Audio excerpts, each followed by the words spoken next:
Hello everyone, कैसे हो सभी लोग। मैं उम्मीद करता हूँ खुश होंगे, मौज मस्ती में होंगे।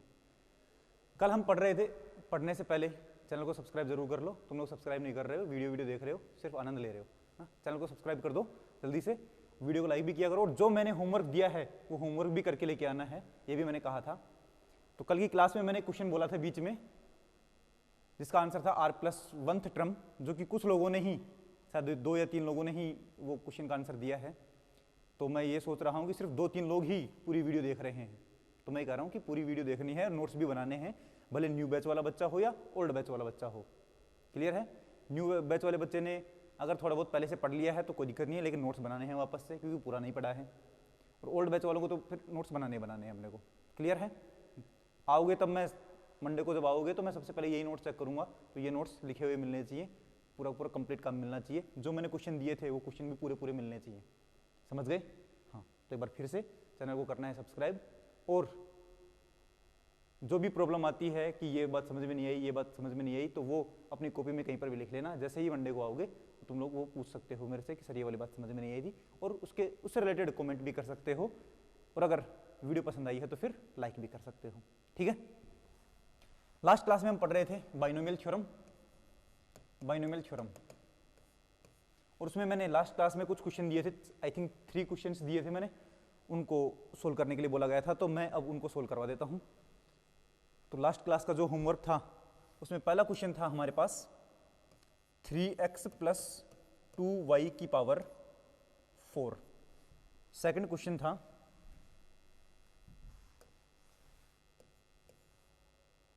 -x - 2y की पावर 5, और थर्ड क्वेश्चन था -2x + y की पावर 6। इनको चेक करना था। सबसे पहले इसको सोल्व करते हैं। तो ये बताओ कि यहां पर वैल्यू क्या क्या लिखी हुई है। तो इस पूरे को तो मैं क्या मानूंगा, a, तो मैं यहां पर बोल देता हूं हेयर a की वैल्यू क्या है, 3x है, या 3x की वैल्यू a है, एंड 2y की वैल्यू कितनी है, b है, एंड नंबर ऑफ पावर कितनी है, पावर अपने पास n की वैल्यू कितनी है, 4 है। सही है? तो इसको मैं एक्सपेंड करना चाहता हूं, तो एक्सपेंड करूंगा तो बताओ क्या बनेगा। n की वैल्यू है 4, तो सबसे पहले 4c0 इंटू a की पावर 4, a की पावर 4 मतलब 3x⁴ इंटू 2y की पावर कितनी, 0 जो नीचे लिखी हुई है, तो ये बनेगा 2y की पावर 0। अब इसकी पावर एक ही कम करते जाना, इसकी पावर बढ़ाते जाना है। जो यहाँ पर लिखा हुआ वही पावर 2y की आएगी, और n माइनस दिस जो है वो 3x की पावर आएगी, plus 4c1 into 3x⁴ into 2y⁴ plus 4c2 3x⁴ into 2y⁴ plus 4c3 3x⁴ into 2y⁴ plus 4c4 3x⁴ into 2y⁴। इसको हम 1 भी लिख सकते हैं चाहे तो। बिल्कुल, ये बात सबको समझ में आ गई है क्या क्या अपने पास एक्सपेंड करना था, किस तरीके से एक्सप्रेस करना है। नेक्स्ट क्वेश्चन ये वाला देखना, इसमें अपने पास क्या क्या वैल्यू लिखी हुई है उसके अकॉर्डिंग एक्शन लेंगे।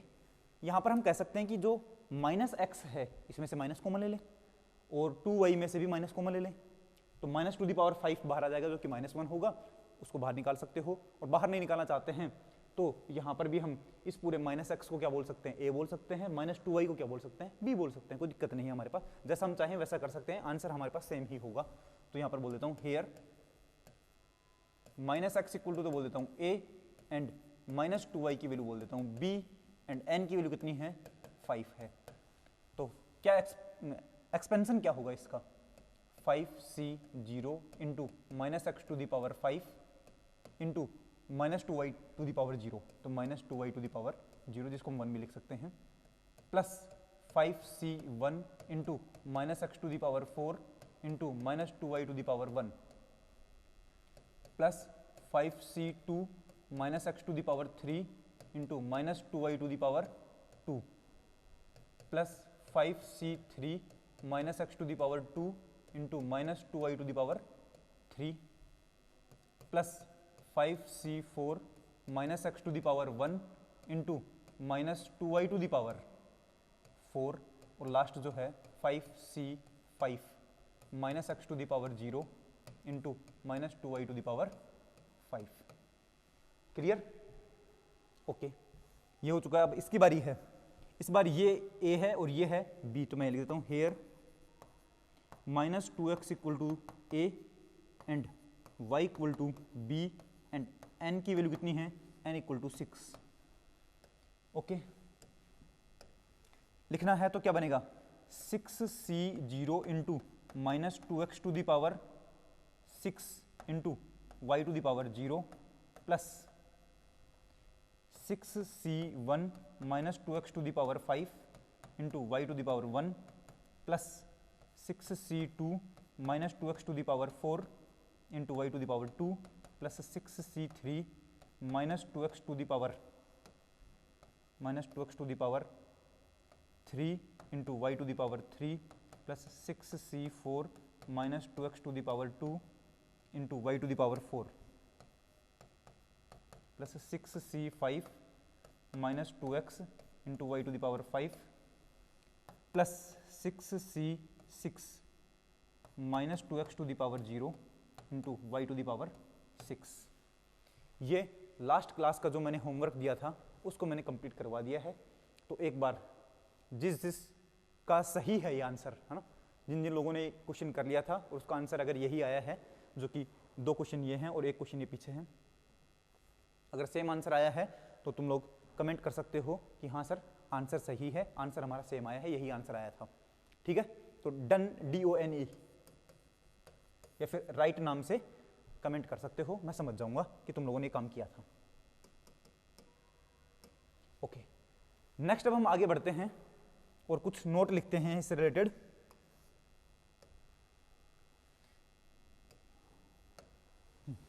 कितने नोट हो गए थे, जो भी जितने भी हो गए थे उसके आगे लिखना है अपने को नोट।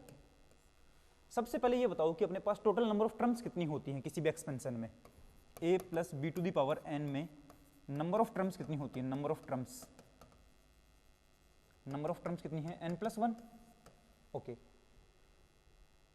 जनरल टर्म क्या होती है, r प्लस 1th टर्म, लेकिन सर पीछे से r प्लस 1th टर्म लेनी है कि आगे से r प्लस 1th टर्म लेनी है, तो स्टार्टिंग से अपने को r प्लस 1th टर्म लेनी होती है, वही जनरल टर्म होती है। ओके, तो हम बोले कि सेकंड टर्म क्या होगी, थर्ड टर्म क्या होगी, फोर्थ टर्म क्या होगी, तो हम t1 t2 t3 t4, है ना, ऐसे करके।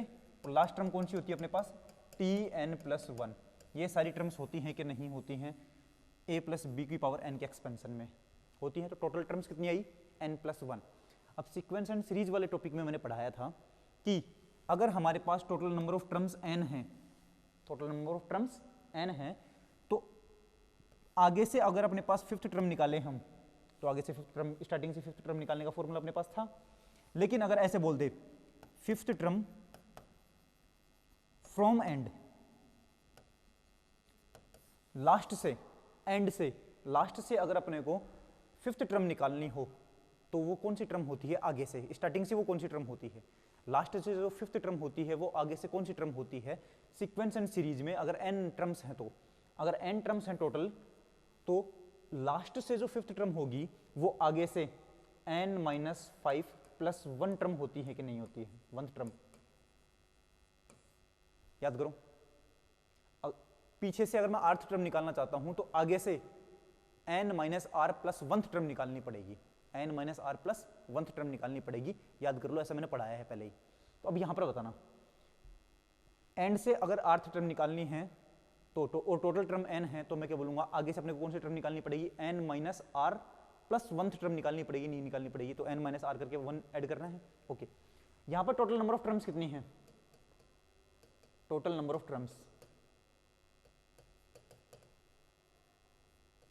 टर्म्स कितनी है, n प्लस 1 है।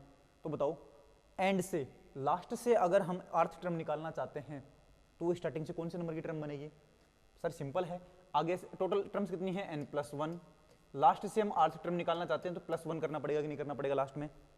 अगर total number of terms n थी और लास्ट से 8th टर्म निकालना चाहता हूं तो आगे से कौन सी टर्म होगी, वो n-r प्लस 1th टर्म। अब यहां से टोटल टर्म कितनी है, n प्लस 1, तो लास्ट से अगर मैं 8th टर्म निकालना चाहता हूं तो क्या बनेगा, n plus 1 minus r plus 1। तो ये क्या बन जाता है अपने पास n प्लस या फिर n minus are plus tooth term. ये बात समझ में आई कि नहीं आई? तो यही हमारा अगला नोट है, इस नोट को हमें लिखना है।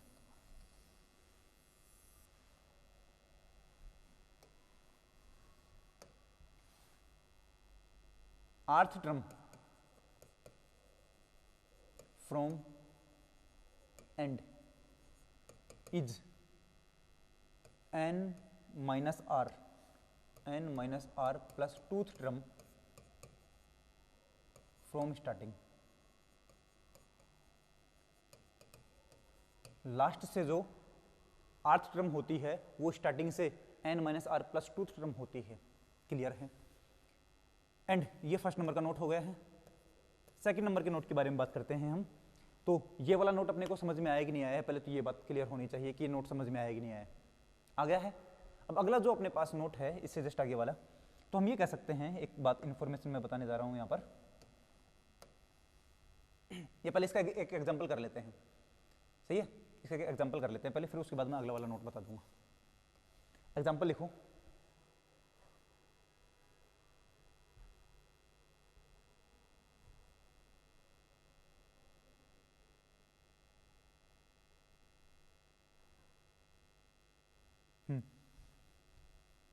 Example 2x minus Y to the power 3, then find its second term from end. Last से सेकेंड टर्म बतानी है अपने को, लास्ट से सेकेंड टर्म। चलो इसमें एग्जांपल मैंने ऐसे दिया है कि इसको हम वेरीफाई भी कर सकते हैं आसानी से कि सही है कि नहीं है। तो सबसे पहले इसको एक्सपेंड करना है, तो पहले एक्सपेंड कर लो, ठीक है? एक्सपेंड कर लो, दो तरीके से बता देता हूं मैं। फर्स्ट मेथड तो कौन सा है? तो 2x minus Y to the power 3 है, तो हेयर 2x की वैल्यू क्या है? a है, एंड माइनस वाई की वैल्यू क्या है? b है, एंड n इक्वल टू कितना है? 3 है। तो बताओ इसकी वैल्यू क्या बनेगी? 3c0 into 2x to the power 3 into minus Y to the power 0 plus 3c1 2x to the power 2 into minus Y to the power 1 plus 3c2 2x to the power 1 into minus Y to the power 2 plus 3c3 2x to the power 0 into minus Y to the power 3। और ये value क्या बन जाएगी अपने पास? यहाँ से 3c0 कितना होता है? कल ही बताया मैंने, 1 होता है, इंटू 2x की पावर 3, तो ये बनेगा 8 इंटू एक्स क्यूब, ये हो गया 1, प्लस 3c1 कितना होता है? 3 होता है, इंटू ये क्या बनेगा? 4 इंटू एक्स स्क्वायर, ये क्या बन गया? माइनस का y, प्लस ये क्या 3c2 कितना होता है? 3 ही होता है, तो 3 इंटू ये क्या बन गया? 2x, ये क्या बन गया? वाई स्क्वायर, ये 3c3 कितना होता है? 1 होता है, इंटू 2x की पावर 0 हो गया 1, और ये बन गया माइनस वाई की पावर 3। सही कि नहीं है? अब बता दो, अगर मैं इसको सही से लिखना चाहूँ तो ये लिख सकता हूँ क्या? 8 इंटू एक्स क्यूब प्लस नहीं minus 12 into X square Y, और ये बनेगा plus 6 into X Y square minus Y cube.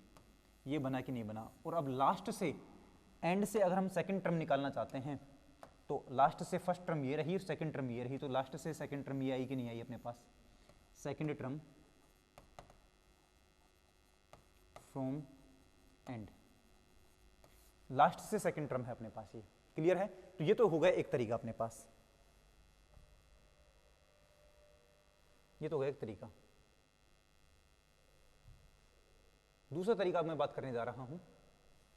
Second जो अपने पास तरीका है वो ये है जो अभी मैंने बताया, और लगा करके ये सेकंड नंबर का टर्म तरीका जो है वो ये है, वी नो दैट, हम जानते हैं, क्या जानते हैं कि n की वैल्यू कितनी है यहाँ पर? 3 है, एंड कौन सी? Second term from end equal to क्या होगी बताओ? n minus are plus tooth term from starting. तो ये क्या होगा, n कितना है 3 माइनस r कितना है 2 प्लस 2, सही है। तो ये और ये कैंसिल हो गया, टर्म फ्रॉम स्टार्टिंग, और ये कितना हो गया थर्ड टर्म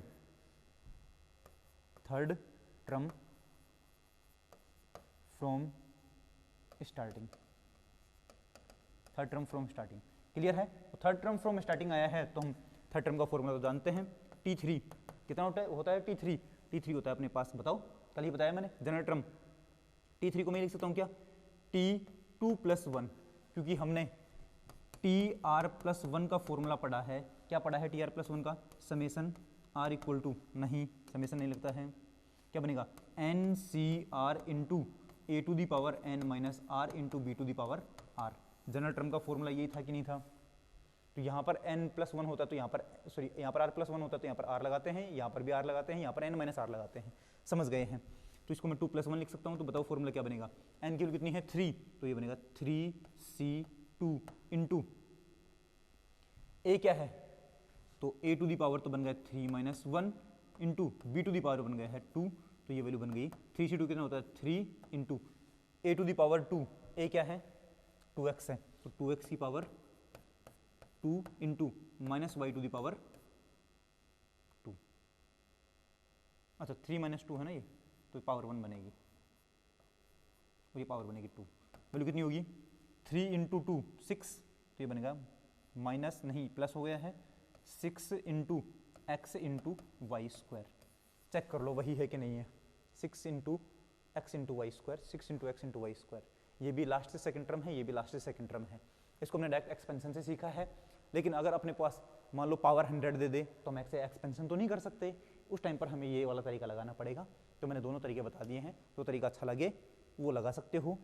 हर जगह पर ये भी काम कर जाता है, हर जगह पर ये भी काम कर जाता है, लेकिन अगर ज़्यादा पावर दे दी तो फिर ये वाला तरीका हम काम में नहीं ले पाएंगे, काम करेगा लेकिन काम में नहीं ले पाएंगे। क्यों? क्योंकि इतनी सारी पावर कौन निकालेगा सर, तो ये वाला तरीका निकालना पड़ेगा अपने को, समझ गए। इसको जो भी स्क्रीनशॉट वगैरह करना है वो कर लेना।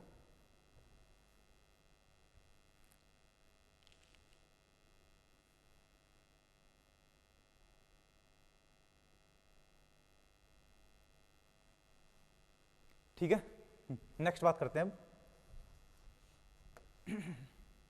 देखो दो टर्म है अपने पास, जो अगला नोट की बात करना था ना, दो चीजें होती हैं नोट नंबर 2 में। एक तो होता है बाइनोमियल कोफिशिएंट,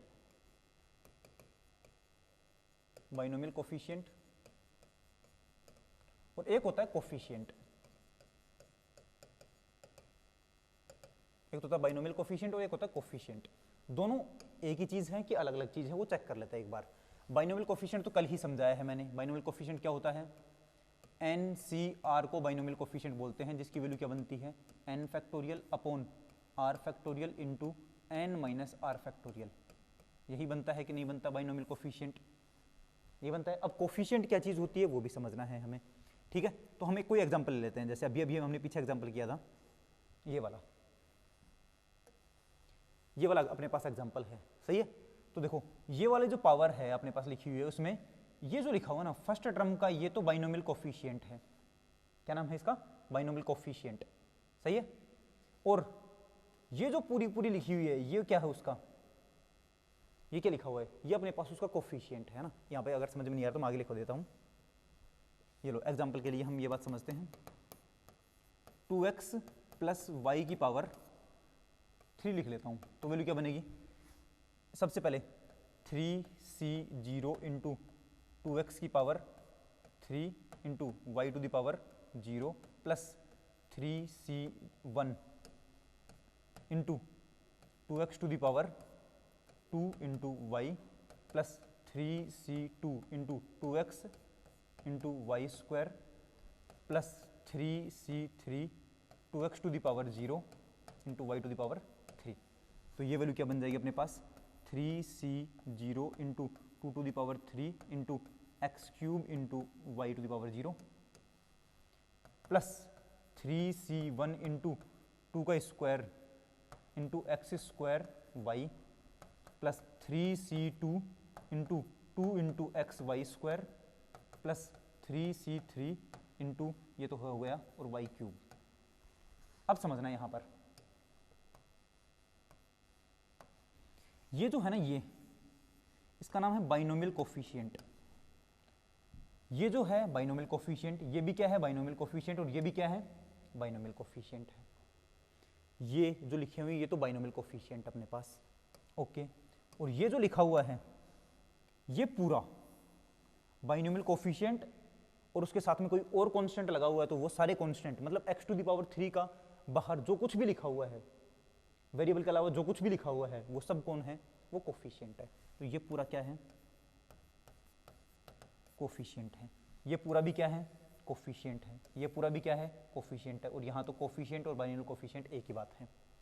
तो ग्रीन वाला तो अपने पास क्या है कोफिशिएंट है, और व्हाइट कलर वाला क्या है बाइनोमियल कोफिशिएंट है। तो कोफिशिएंट और बाइनोमियल कोफिशिएंट दोनों में डिफरेंस होता है, वो मैंने समझा दिया क्या डिफरेंस होता है। अब अपने हिसाब से अपने को खुद को भी समझना है कि बाइनोमियल कोफिशिएंट का मतलब क्या है और कोफिशिएंट का मतलब क्या है ना। ऑनलाइन क्लास जो हुआ है उसमें सबसे बड़ी प्रॉब्लम यही है कि अगर आप लोग ऐसे करके एक वीडियो देख रहे हैं, कुछ भी हाथ पैर नहीं चला रहे हैं, पेन का यूज़ नहीं कर रहे हैं, कॉपी उठाई नहीं है, सिर्फ देख रहे हैं वीडियो, तो इससे अच्छा मूवी देख लो, उसमें ज़्यादा मज़ा आएगा, हाँ कि ना। तो गाना सुन लो, क्लास में तो मज़ा नहीं आएगा, क्योंकि क्लास में हाँ सही है चल रहा है ठीक, उसको लिखना भी पड़ेगा, सही है। तो कोफिशिएंट क्या है और बाइनोमियल कोफिशिएंट क्या है, दोनों अलग अलग बात हमें समझ में आ चुकी है, ओके। ये सेकंड नंबर का अपना नोट था। अब थर्ड नंबर की नोट की ओर बात कर लेते हैं।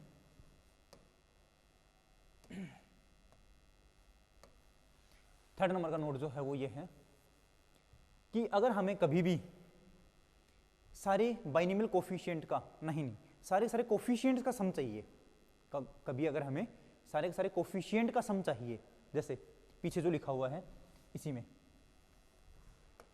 ये जो लिखा हुआ है इसके अंदर मेरे को सारे कोफिशिएंट का सम चाहिए। तो सारे कोफिशिएंट मतलब इस पूरे का, बाइनोमियल कोफिशिएंट की बात नहीं कर रहा हूँ, सारे कोफिशिएंट का सम चाहिए। तो इसका प्लस इसका प्लस इसका प्लस इसका अपने को सम चाहिए क्या, हाँ। अब वो कैसे निकाल सकता हूँ मैं, तो देखना ये पूरी वैल्यू प्लस ये पूरी वैल्यू प्लस ये पूरी वैल्यू प्लस ये पूरी वैल्यू निकालने के लिए मेरे को x की वैल्यू को 1 रखना पड़ेगा क्या। अगर मैं x की वैल्यू को 1 रख दूं तो सिर्फ यही बचेगा। यहाँ पर x और y दोनों को 1 रख दूं तो सिर्फ यही बचेगा। यहाँ पर x और y को दोनों को 1 रख दूं तो सिर्फ यही बचेगा। x और y को दोनों को 1 रख दूं तो सिर्फ यही बचेगा। तो सारे कोफिशिएंट का सम आ सकता है कि नहीं आ सकता, कैसे आ सकता है, अगर मैं सारे वेरिएबल की वैल्यू, जितने भी वेरिएबल है, दो ही आते हैं वेरिएबल जनरली, x और y जो भी अपने पास वेरिएबल है या फिर जैसे भी अपने पास कोई वेरिएबल होते हैं, उन सभी वेरिएबल की वैल्यू अगर मैं 1 रख देता हूँ तो फिर अपने पास जो सामने वैल्यू आती है उसको हम क्या बोलते हैं कि ये तो सारे कोफिशिएंट का सम है। और जब अगर मैं इधर x और y की वैल्यू 1 रखूंगा तो इधर भी मेरे को x और y की वैल्यू क्या रखनी पड़ेगी, 1 रखनी पड़ेगी। तो यहाँ पर x और y की वैल्यू 1 रखूंगा तो बताना क्या बनेगा, 2 × 1 + 1 का पावर 3, वो ये क्या बन जाएगा 2 + 3, 3 की पावर 3 कितना होता है, वो होता है 27। तो अपने को इन सभी कोफिशिएंट्स का सम जो है वो 27 मिलेगा। आप चाहो तो चेक कर सकते हो, चाहो तो चेक कर सकते हो। सर अभी पीछे आपने एग्जांपल करवाया है, ये लिखा हुआ भी है, देखना 8 है कोफिशिएंट की बात कर रहा हूँ, बाइनोमियल कोफिशिएंट की बात नहीं कर रहा हूँ, कोफिशिएंट 8 - 12 और ये अपने पास क्या बनेगा,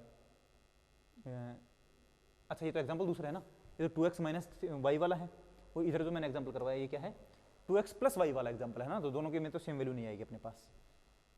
हाँ, फिर भी हम चाहे तो यहाँ पर प्लस लगाएंगे तो यहाँ पर भी प्लस आएगा, ये भी प्लस आएगा, ये भी प्लस आएगा, ये भी प्लस आएगा, तो ये वैल्यू भी प्लस बन जाएगी, ये वैल्यू भी प्लस बन जाएगी। तो हम चेक कर सकते हैं एक बार के लिए 8 + 12 + 6 + 1 ऐसे करके ऐड कर सकते हैं। तो वैल्यू कितनी बनेगी अपने पास 7 और 2, 27 ही बनेगी अपने पास। बात समझ में आएगी नहीं, तो इस तरीके से हम चेक भी कर सकते हैं इसको। बात समझ में आ गई। तो ये नोट अपने को लिखना है, ये नोट अपने को लिखना है। थर्ड नंबर में if we have to find sum of all coefficients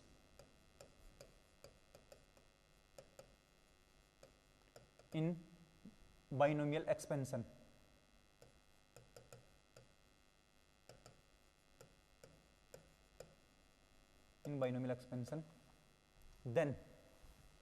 then we have to put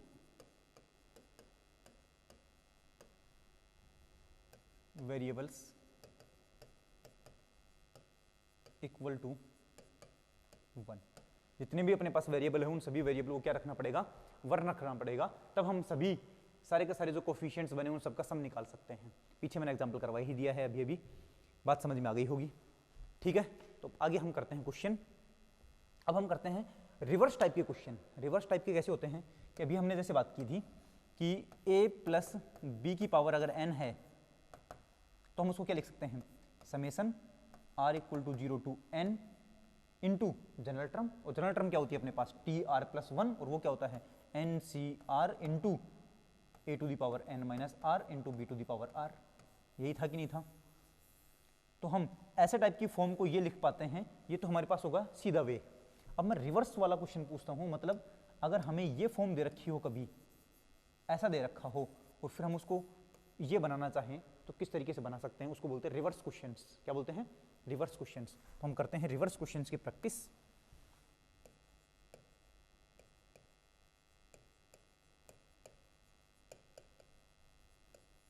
reverse question करते हैं, तो पहला क्वेश्चन अपने पास है ऐसा कुछ। क्वेश्चन है find value of summation are equal to 1 to 6 C R 2 to the power into 2 to the power 5 minus are into minus 3 to the power आर। इसकी वैल्यू अपने को चेक करनी है कितनी होगी, समझना। अब सॉल्यूशन,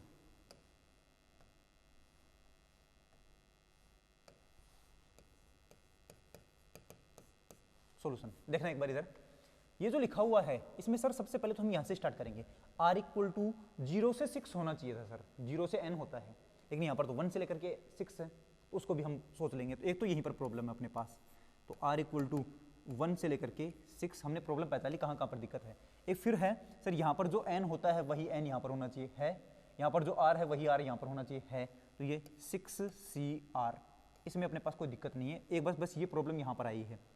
ओके, उसके बाद क्या है कि जो r पावर वाला होता है उसको देखो कि ये r पावर वाला है कि नहीं है, इसको तो हम b की तरह सोचेंगे कि ये b है अपने पास। और जो देखो यहाँ पर जो दूसरा लिखा हुआ है जिसमें 6 माइनस आर पावर होनी चाहिए, कितनी होनी चाहिए, 6 माइनस आर होनी चाहिए पावर, वो यहाँ पर होना चाहिए। तो उसको जिसकी पावर 6 माइनस आर होगी उसको हम क्या बोलेंगे कि वो a की तरह ट्रीट करेगा। लेकिन सर यहाँ पर तो पावर क्या है 5 माइनस आर है। अच्छा, पावर को क्या बनाना है, 6 बनाना है। इसका मतलब एक 2 से मैं मल्टीप्लाई कर दूंगा तो पावर 6 हो जाएगी क्या?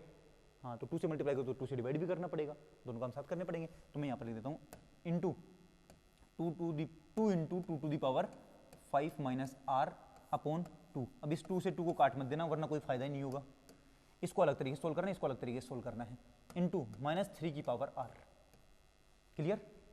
ओके, क्या लिख दूं मैं इसको, summation are equal to 1 to 6 C R into, देखो ये 2 का कोई फायदा नहीं है नीचे वाले का, और 2 हमें पता है कि कांस्टेंट है क्योंकि r वेरिएबल है, यहाँ पर r की वैल्यू बार बार पुट की जा रही है, तो r की जिसकी वैल्यू हम बार बार पुट करते हैं वो वेरिएबल होता है, हाँ कि ना। तो इस 2 के ऊपर कोई फर्क नहीं पड़ेगा कि r की वैल्यू कुछ भी लिखो, इसके ऊपर कोई फर्क नहीं पड़ेगा, तो ये इंडिपेंडेंट है तो बाहर चला जाएगा समेसन से। सबको समझा रखा है समेसन से बाहर कैसे जाता है। ओके, तो ये तो आ गया बाहर, ये आ गया 1/2 बाहर। अंदर ये ऊपर क्या बनेगा 2 की पावर, तो कितनी बन जाएगी 2 की पावर 5 माइनस आर, पहले से था एक पावर और होगी तो पावर ऐड हो जाएंगी, तो क्या बनेगा 2 की power 6 minus are into minus 3 की पावर आर। ये कोई दिक्कत नहीं दे रहा अपने को, सही कि नहीं है। अब मैं बोल रहा हूँ कि हमें सिर्फ किस चीज़ से प्रॉब्लम है, अब सिर्फ प्रॉब्लम बची है कि r इक्वल टू 0 से स्टार्ट नहीं हो रहा है, r इक्वल टू 1 से स्टार्ट हो रहा है। तो हम सोचेंगे कि अगर r इक्वल टू 0 से स्टार्ट होता तो उसके लिए अपने को क्या लेना पड़ेगा, r इक्वल टू 0 से स्टार्ट करवाने के लिए क्या लेना पड़ेगा बताना एक बार। अगर r इक्वल टू 0 से स्टार्ट होता है, मतलब r इक्वल टू 0 वाला शामिल नहीं है इसमें, तो मैं क्या लिखूंगा r इक्वल टू 0 वाला क्या बनेगा 6c0, r इक्वल टू 0 वाला बता रहा हूँ 6c0 into 2 to the power 6 minus 0 into minus 3 की पावर 0। ये बनता कि नहीं बनता, ठीक है। तो ये क्या बनेगा अपने पास 6c0 कितना होता है, ये तो 1 होता है, इंटू ये है 2 की पावर 6 इंटू ये है 1, तो 2 की पावर 6 है अपने पास है। मतलब इस चीज़ की कमी पड़ रही है अपने पास यहाँ पर, हाँ कि ना, इस चीज़ की कमी पड़ रही है, तो इस चीज़ को मैं ऐड भी कर देता हूँ और सब्ट्रैक्ट भी कर देता हूँ। तो बताओ ये क्या बनेगा 1/2 तो है बाहर, अंदर वैल्यू क्या बन रही है ये summation r equal to 1 to 6 6cr into 2 to the power 6 minus r into -3 की power r plus 2 to the power 6 add कर देता हूँ, उतना ही मेरे को क्या करना पड़ेगा, सब्ट्रैक्ट भी करना पड़ेगा। ये बात समझ में आई कि नहीं आई? तो इतने इतने को तो मैं एक जगह शामिल कर लेता हूँ। तो ये तो हमें पता ही है, और ये क्या बन गया, r इक्वल टू 0 वाले के लिए बन गया। तो अपने पास इस पूरे को शामिल करके मैं r इक्वल टू 0 से r इक्वल टू n6 तक लिख सकता हूँ क्या, बिल्कुल लिख सकता हूँ। तो मैं ये लिख देता हूँ कि r इक्वल टू 0 से लेकर के 6 तक, बाहर है 1/2, अंदर क्या है समेसन r इक्वल टू 0 से लेकर के 6 तक हो चुका है 6cr into 2 to the power 6 minus r into -3 to the power r, clear. और फिर बाहर है -2 to the power 6, ये बाहर लिखा हुआ है अपने पास। ओके, ये हो गया 1/2। इस पूरे को क्या लिख सकता हूँ मैं, इस पूरे को क्या लिख सकता हूँ सर, ये तो 2 तो है a और -3 क्या है b, पावर कितनी है 6, तो ये वैल्यू क्या बनेगी a प्लस b, तो क्या बनेगा 2 प्लस -3 की पावर 6, और ये क्या बनेगा -2 to the power 6, सही कि नहीं है। ये बनेगा -1 की पावर 6 जो कि 1 बनेगा, ये बनेगा 2 की पावर 6, तो वैल्यू बन गई है 1/2 इंटू 1 - 2 to the power 6। ये हमारे पास फाइनल आंसर है इसका, ये हमारे पास फाइनल आंसर है इसका। ये बात सबको समझ में आई है कि नहीं आई, किस तरीके से हमने क्वेश्चन किया है। अगर समझ में आया है तो वही बात नीचे एक बार कमेंट कर देना कि सर समझ में आ गया है, हाँ कि ना, समझ में आ गया है, ये वाला अपने को कमेंट कर देना है। ओके ठीक है, अगला क्वेश्चन करते हैं हम। Next question, find value of summation r equal to 0 to 5cr into -3 to the power r। इसको सोल्व करना है, इसको सोल्व करना है। सॉल्यूशन, सबसे पहले तो अपने को समेसन दिख गया, हाँ r इक्वल टू 0 से लेकर के n दिख गया सर, सब कुछ अच्छा लिखा हुआ है, कोई टेंशन नहीं है। फिर जो ऊपर लिखा हुआ है वही यहाँ पर है क्या, हाँ, तो NCR दिख गया, मतलब 5CR दिख गया, बिल्कुल दिख गया। फिर अपने पास जो R है वही R पावर में लगी हुई है, इसका मतलब ये तो B की तरह काम करेगा, है ना, R की पावर, R जिसकी पावर लिखा हुआ है वो तो B की तरह काम करता है, लेकिन सर A तो दिखा ही नहीं यहाँ पर, कोई बात नहीं। तो हम इसको ऐसे 1 की पावर 5 माइनस R लिख सकते हैं क्या, 1 की पावर तो कितनी भी लिखो, कोई टेंशन नहीं है अपने पास। तो हम जो लिखा हुआ है सामने उसको ये लिख सकते हैं कि summation R equal to 0 to 5, R equal to 0 to 5, ये बनेगा 5CR into -1 to the power, नहीं 1 to the power, 1 to the power कितनी 5 minus R into -3 to the power R। देखो 1 की पावर कुछ भी करो तो कोई टेंशन नहीं है, वापस ये हट जाएगा और वैल्यू ये बनेगी कि नहीं बनेगी, बनेगी। अब बताओ इसको हम क्या लिखते हैं, R की वैल्यू 0 से लेकर के 5 तक भी है, मतलब R की वैल्यू 0 से लेकर के n तक होती है, तो n की वैल्यू हो गई 5। ओके, NCR होता है लिखा हुआ है ना, A की पावर n माइनस R होता है लिखा हुआ है, B की पावर R होता है लिखा हुआ है, समझ गए हम। तो ये पूरी वैल्यू क्या है, A minus A plus B की पावर n है कि नहीं है, A प्लस B की पावर n। A क्या है अपने पास 1, तो लिख दिया 1, प्लस B क्या है अपने पास -3, तो -3 लिख दिया। उस पावर क्या है n, और n कितना है अपने पास 5, तो ये लिख दिया 5। बात समझ में आएगी नहीं आई, ये बन गया 1 - 3 तो -2 की पावर 5 कितना होता है, तो होता है -32। क्लियर है, ये बात समझ में आ गई। तो ये भी अपने को स्क्रीनशॉट वगैरह जो भी करना है वो करना है, और साथ में लिखना चाहो तो लिख भी सकते हो। ओके, नेक्स्ट अब हम बात करते हैं, अगला जो अपना टॉपिक है इसमें वो है कि मिडल टर्म निकालनी हो कभी तो कैसे निकालते हैं। मिडल टर्म,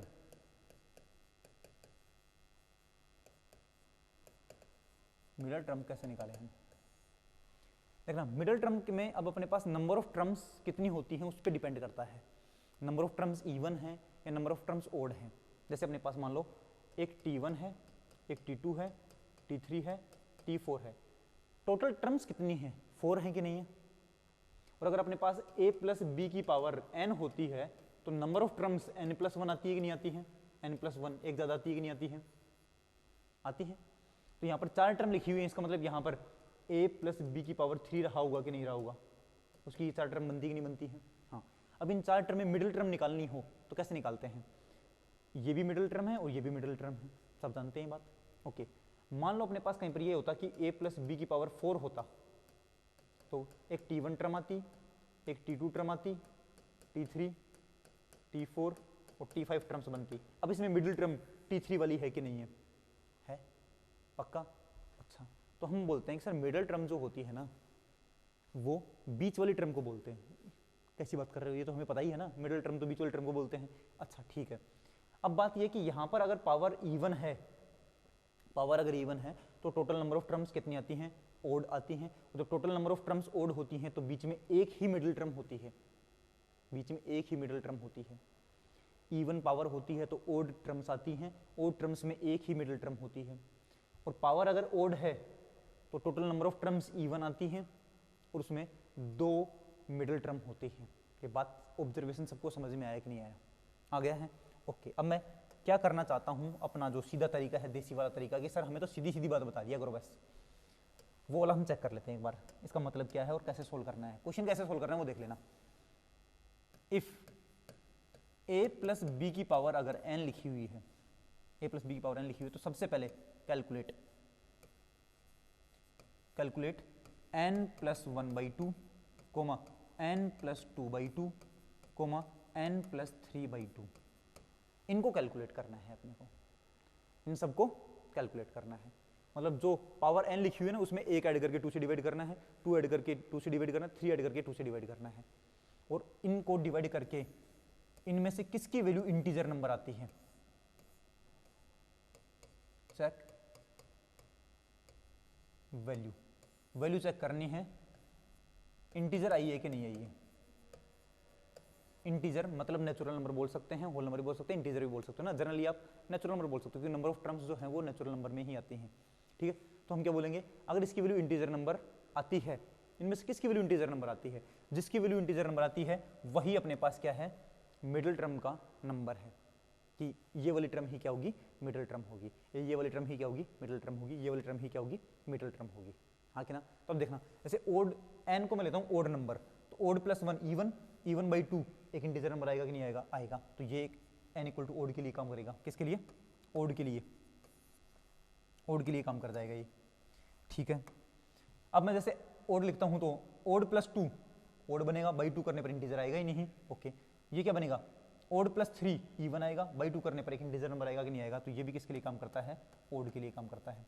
n की वैल्यू ओड रहेगी तो ये, अब देखना n की वैल्यू इवन रहेगा तो ये काम नहीं करेगा, ये काम नहीं करेगा, तो ये काम करेगा। इवन +2 इवन/2 करने पर इंटीजर आएगा, तो ये किसके लिए काम करता है, इवन नंबर के लिए काम करता है। n की वैल्यू इवन होगी तो ये नंबर वाली टर्म मिडिल टर्म होगी, और n की वैल्यू अगर ओड होगी तो ये दोनों जो होंगे वो मिडिल टर्म होंगे, अपने पास मिडिल टर्म होंगे। क्लियर है? ओके, मैं यहाँ पर लिख देता हूँ, if n = even number then middle term is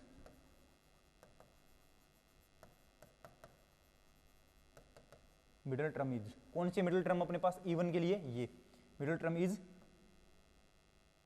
n+2/2th term, ये टर्म ही क्या होगी, मिडिल टर्म होगी अपने पास। बात समझ में आएगी नहीं आई? ये टर्म ही क्या होगी, मिडिल टर्म होगी। And if n = odd number then n+1/2th and n+3/2th terms are middle term। अगर n अपने पास इवन है तो टोटल ओड टर्म्स बनेंगी, और टोटल ओड टर्म्स बनेंगे तो उनमें से एक ही मिडिल टर्म होती है, और अगर n ओड नंबर है तो टोटल इवन टर्म्स बनेंगी, इवन टर्म्स में से 2 टर्म अपने पास मिडिल टर्म होती। ये बात शायद सबको समझ में आ गई होगी। ठीक है, ओके। अब जैसे ही हम एक्सपेंशन करते हैं, मान लो a+b का होल स्क्वायर लिखते हैं तो क्या आता है, a² + 2ab + b²। सही है, a+b का क्यूब लिखते हैं तो क्या लिखते हैं, a³ + 3a²b + 3ab² प्लस ए क्यूब, सॉरी बी क्यूब, ऐसे लिखते हैं। ए प्लस बी की पावर 4 लिखते हैं, तो कल ही लिखवाया मैंने ए की पावर 4, फिर अपने पास 4 वाला बन जाता है, उसके बाद फिर 10 वाला बन जाता है, सॉरी 6 वाला बन जाता है, उसके बाद 4 वाला बन जाता है, उसके बाद 1 वाला बन जाता है। तो देखना हाईएस्ट जो कोफिशिएंट आ रहा है ना वो बीच वाली टर्म का आ रहा है, मिडिल टर्म का हाईएस्ट कोफिशिएंट आता है हमेशा, हाँ कि ना। तो अपने को ये नोट भी लिखना है कि highest coefficient, highest binomial coefficient जो है, हाईएस्ट बाइनोमियल कोफिशिएंट को हमेशा किसका बनता है, मिडिल टर्म का हाईएस्ट बाइनोमियल कोफिशिएंट बनता है। बाइनोमियल कोफिशिएंट की बात कर रहा हूँ, मतलब एनसीआर की बात कर रहा हूँ, टोटल कोफिशिएंट की बात नहीं कर रहा हूँ मैं, समझ गए। तो बाइनोमियल कोफिशिएंट सबसे ज्यादा किसका होता है, मिडिल टर्म का होता है। तो यहां पर एक नोट लिख लेना है अपने को, largest binomial coefficient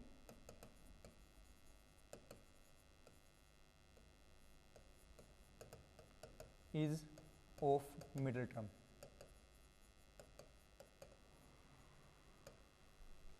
middle term का ही बाइनोमियल कोफिशिएंट क्या होता है, लार्जेस्ट कोफिशिएंट होता है, सही है। या फिर बोल देंगे largest binomial coefficient is coefficient of, या binomial coefficient of is binomial coefficient of middle term. Middle term का जो बाइनोमियल कोफिशिएंट होता है वही लार्जेस्ट बाइनोमियल कोफिशिएंट होता है अपने पास, क्लियर है। तो ये पीछे जो मैंने लिखा है वो भी, और ये जो नोट लिखा है ये भी, ये सारी बातें अपने को समझ में आ गई हैं। आ गई तो अब हम इसके ऊपर करेंगे क्वेश्चन, इनके ऊपर करेंगे क्वेश्चंस। तो लिखो क्वेश्चंस, एक क्वेश्चन करते हैं बढ़िया वाला, इसमें बहुत सारी चीजें हमारे पास सामने आ जाएंगी।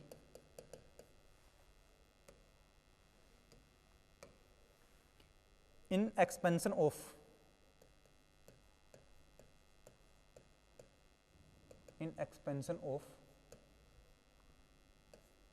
2x minus 3 upon x to the power 17, find, first number पे क्या फाइंड करना है, जनरल टर्म। सेकंड नंबर पे फाइंड करना है coefficient of eighth term from last, coefficient of eighth term from last. Third number पे क्या है, coefficient of x to the power 12, coefficient of x to the power 12। और fourth number पर है constant term, या फिर जिसको हम इंडिपेंडेंट टर्म बोल सकते हैं, एक्स से इंडिपेंडेंट टर्म बोल सकते हैं। तो फोर्थ नंबर पे है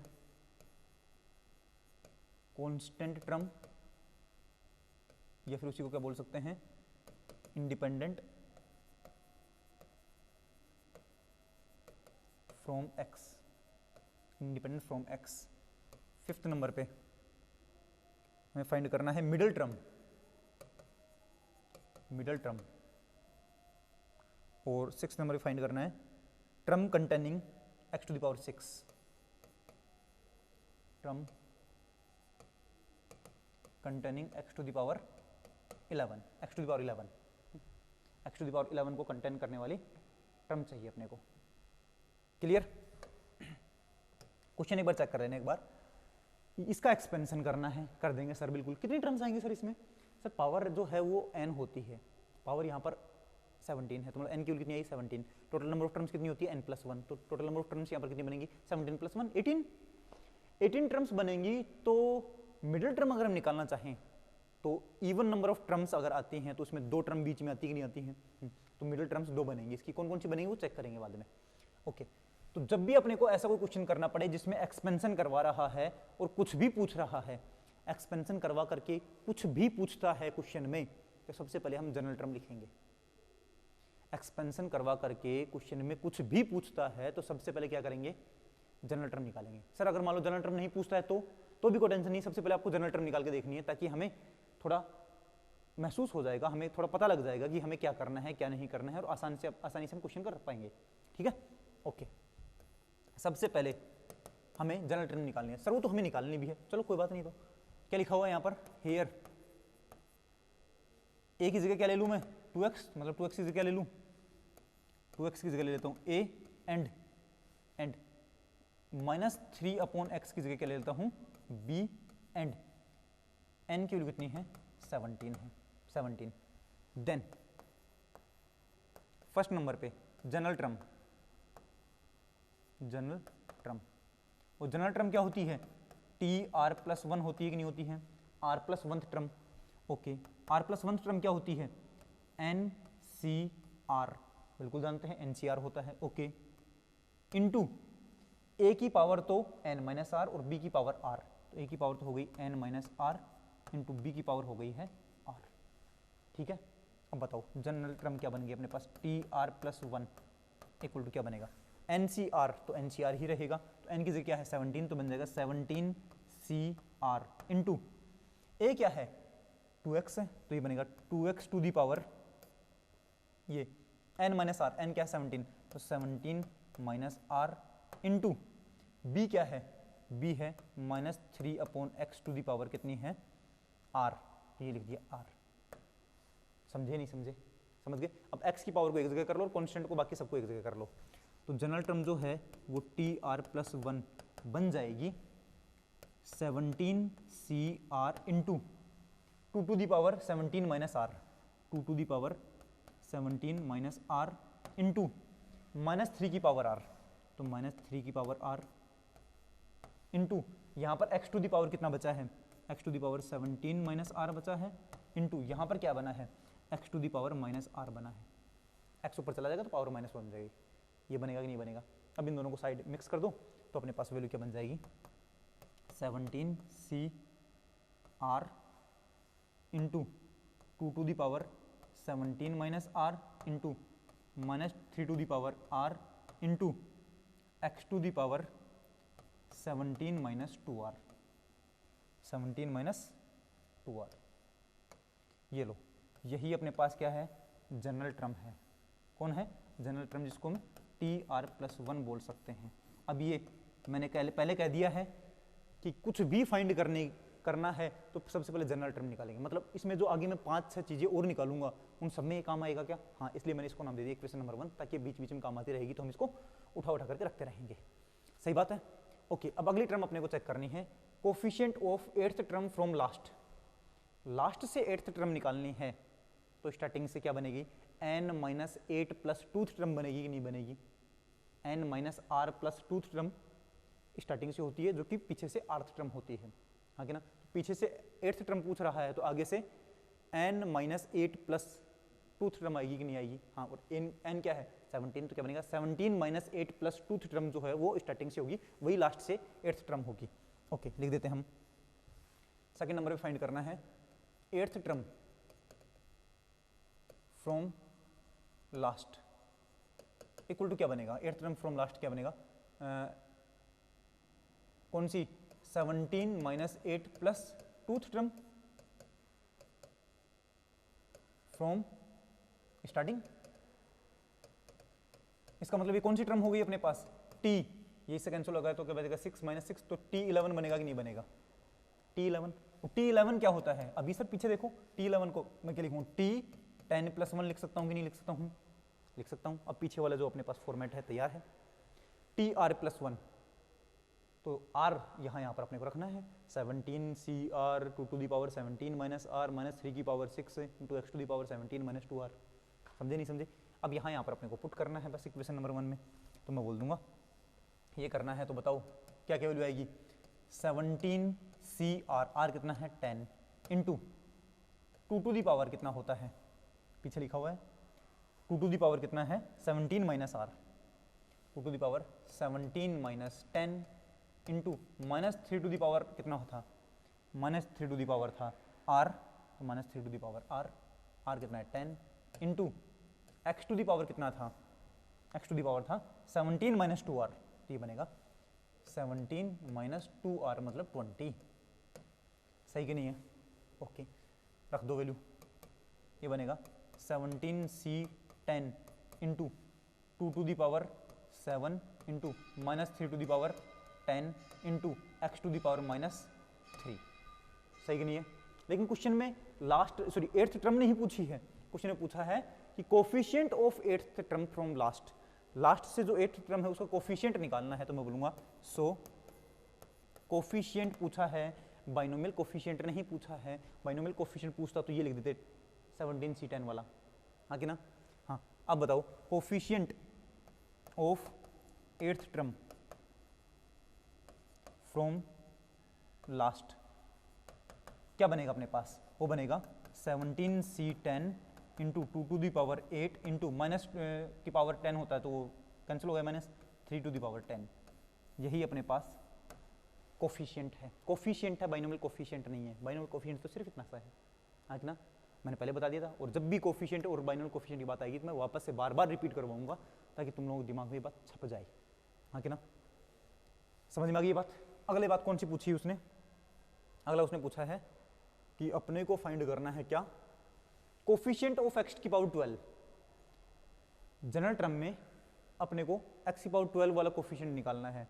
कोफिशिएंट पूछ रहा है, बाइनोमियल कोफिशिएंट नहीं पूछ रहे हैं, मतलब x की पावर जहाँ पर 12 होगी ना वो वाला निकालना है। सर देखो इसमें x की पावर 17 माइनस 2r है क्या, हाँ तो मैं बोलूँगा 17 माइनस 2r की वैल्यू जब 12 बन जाएगी, 17 माइनस 2r की वैल्यू जब 12 बन जाएगी तो वहाँ से मैं r की वैल्यू निकाल सकता हूँ क्या, 17 माइनस 2r इक्वल टू 12 रख करके, बिल्कुल। वहाँ से मैं अगर r की वैल्यू निकालूंगा तो उस r को मैं यहाँ पर रखूँगा तो वो x टू दी पावर 12 वाले का कोफिशिएंट बनेगा कि नहीं बनेगा, बनेगा। तो यहाँ पर लिखो इससे, कौन सा वाला, थर्ड वाला, coefficient of x to the power 12, ये फाइंड करना है अपने को, फाइंड करना है ये, है ना। उसके लिए मैं क्या लिखूंगा, फ्रॉम इक्वेशन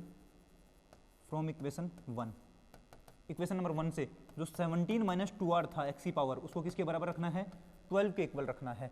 तो बताओ ये क्या बनेगा इधर जाएगा तो 2r इक्वल टू 5 और r की वैल्यू क्या बनेगी 5/2। और r तो क्या होते हैं, नंबर ऑफ टर्म्स होती हैं एक तरीके से, r इक्वल टू 0 लिखते हैं, 1 लिखते हैं, 2 लिखते हैं, 3 लिखते हैं, 4 लिखते हैं, 5 लिखते हैं, 6 लिखते हैं, 7 लिखते हैं, ऐसे लिखते नहीं लिखते।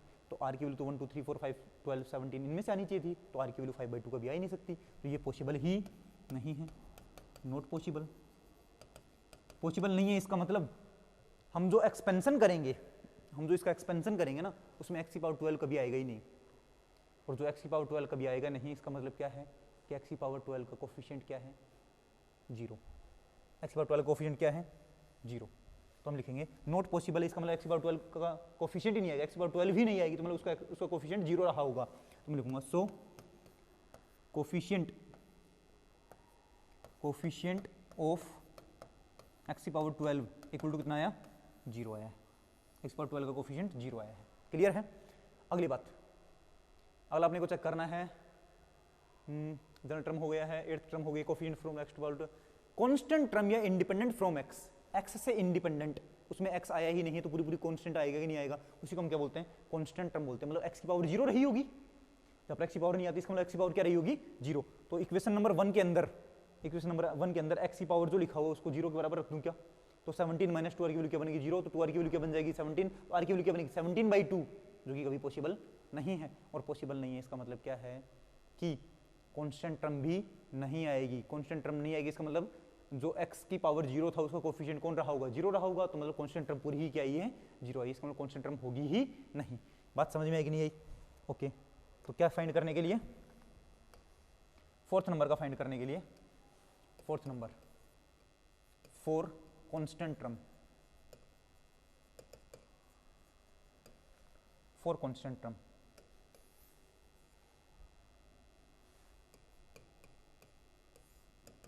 फॉर कांस्टेंट टर्म क्या करना पड़ेगा, from equation number 1 17 minus 2r की वैल्यू क्या पुट करनी पड़ेगी, 0। और 17 माइनस 2r की वैल्यू 0 है तो r की वैल्यू कितनी बन गई है, 17/2, जो कि पॉसिबल ही नहीं है, नॉट पॉसिबल है। और पॉसिबल नहीं है तो इसका मतलब क्या है, अपने पास कांस्टेंट टर्म होगी ही नहीं।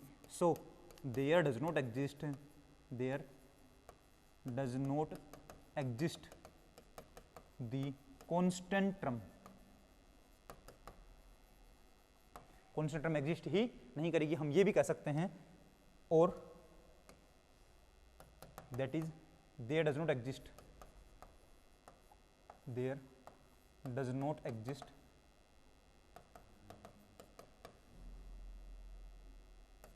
टर्म या term which is independent from, which is independent from x, जो x से इंडिपेंडेंट होती है ऐसी अपने पास टर्म ही नहीं मिलेगी। ओके, अगला क्वेश्चन है ये हो गया है फिफ्थ। मिडिल टर्म क्या होगी? मिडिल टर्म, तो मिडिल टर्म का मैंने एक तो देसी तरीका बता रखा है अपने को, तो मैं बोलूँगा 5 नंबर पे 4 मिडिल टर्म। मिडिल टर्म के लिए देसी जुगाड़ तो क्या था कि अपने को ये बताना है कि n की वैल्यू क्या है। बताओ n की वैल्यू क्या है? सबसे पहले कैलकुलेट करना है, क्या कैलकुलेट करना है? क्या? n plus 1/2, n plus 2/2, n plus 3/2। ये क्या बनेगा? 17 प्लस 1/2 18/2 9। ये क्या बनेगा? 19/2। और ये क्या बनेगा? 20/2, जो कि क्या होता है? 10। तो ये भी अपने पास इंटीजर आया है और ये भी इंटीजर आया है। तो ये भी ये वाली जो टर्म है, 9th टर्म जो है वो भी मिडिल टर्म है और 10th टर्म भी मिडिल टर्म है। तो मैं लिखूंगा so T9 and T10 both are middle terms, both are middle terms. Clear है? दोनों ही मिडिल टर्म है। तो ये लो, लास्ट क्या है? Term containing x to the power 11, x to the power 11 को कंटेन करने वाली, x टू द पावर 11 को कंटेन करने वाली। मतलब इक्वेशन नंबर 1 में x टू द पावर क्या रखना पड़ेगा? 11। और सर लेकिन यहाँ पर 17 - 2r है, तो 17 - 2r की वैल्यू 11 रखनी है ना, तो r की वैल्यू पता लग जाएगी। तो ये पर रखना अपने को। अगला लास्ट जो है 6 नंबर का, 4 coefficient of x to the power 11। x to the power 11 के कोफिशिएंट के लिए क्या करेंगे? From equation number 1, equation number 1 में क्या करना है? 17 - 2r की वैल्यू पुट करनी है 11। तो 2r की वैल्यू कितनी हो गई है अपने पास? 2r इक्वल टू हो गया है 6। सही है ना? बता देना गलत होगा तो r की वैल्यू क्या बन जाएगी? 3। r की वैल्यू बन जाएगी 3। r की वैल्यू 3 बन गई, इसका मतलब पॉसिबल है? हाँ बिल्कुल पॉसिबल है। पॉसिबल है तो फिर हम इक्वेशन नंबर 1 में r की वैल्यू 3 पुट कर देंगे, तो x की पावर 11 का कोफिशिएंट आ जाएगा कि नहीं आ जाएगा? तो x की पावर 11 का कोफिशिएंट अपने पास आ गया है, कहाँ पर थी? ये रही। पूछा क्या था? Term containing x to the power 11। अरे ये तो पूछ रहा है कि कौन सी टर्म होगी जो x की पावर 11 को कंटेन करती है। तो अपने को कौन सी टर्म मिली है x की पावर 11 कंटेन करने के लिए? r इक्वल टू 3 मिला है, तो मैं लिखूंगा सो टर्म कौन सी होगी? tr प्लस 1 जो कि t4 होगी, is term which contains x to the power 11। तो x टू द पावर 11 को कंटेन करने वाली जो टर्म है वो कौन सी होगी? वो होगी t4। 4th नंबर की जो टर्म है वो x टू द पावर 11 को कंटेन करेगी, उसके अलावा कोई और कंटेन नहीं करेगा। समझ गए? तो यहाँ तक की सारी बातें समझ में आ गई होगी शायद हमें, किस तरीके से हमने क्वेश्चन किया है। ठीक है, बाइनोमियल थ्योरम अच्छे से समझ में आ रही है तो hit the like button, share this video with your friends, subscribe this channel for आगे आने वाले, है ना सर, आप हिंदी में आ गए हो अब, हैं आगे आने वाले सभी लेटेस्ट कंटेंट आपको टाइम पे मिल पाए, इसके लिए वीडियो को लाइक करना है और चैनल को सब्सक्राइब करना है। ओके, मिलता है अगली क्लास में, तब तक के लिए tata good bye, take care. Note जरूर बना लेना।